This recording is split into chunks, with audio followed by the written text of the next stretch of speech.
IPL 2026च्या पहिल्याच सामन्यात RCBनं 201 धावांचं भलं मोठं आवाहन अवघ्या 94 बॉलमध्ये पूर्ण करत हंगामाची धमाकेदार सुरुवात केली होती.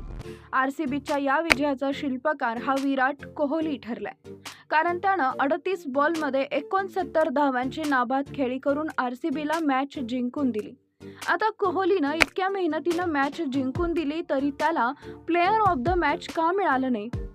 हा व्हिडिओ पुढे बघण्यापूर्वी चॅनलला सबस्क्राईब करून बाजूस असलेला बेल आयकॉन दाबायला विसरू नका पुढील व्हिडिओज बघण्यासाठी. सनरायझर्स हैदराबादनं दिलेल्या 201 धावांच्या लक्ष्याचा पाठलाग करताना RCBची सुरुवात खराब झाली होती, कारण फिल सॉल्ट 8 धावांवर बाद झाला होता.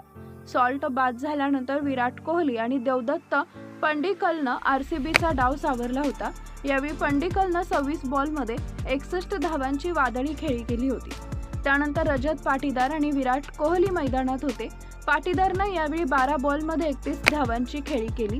यानंतर शेवटी टीम डेव्हिड 16 आणि विराट 61 वर नाबाद राहिला. अशा प्रकारे RCBनं 94 बॉलमध्ये मॅच संपवत 6 विकेट राखून हा सामना जिंकला होता. RCBच्या या विजयात विराटचा मोठा वाटा होता, तरी त्याला प्लेयर ऑफ द मॅच देण्यात आला नाहीये.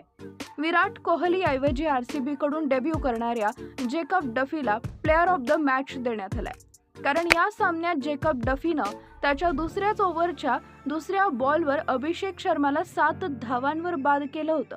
त्यानंतर त्याच ओव्हरच्या शेवटच्या बॉलवर ट्रेव्हिस हेडला 11 धावांवर बाद केले होते. अशा प्रकारे त्यानं एकाच ओव्हरमध्ये सनरायझर्स हैदराबादच्या दोन्ही सलामीवीरांना बाद केलं होतं.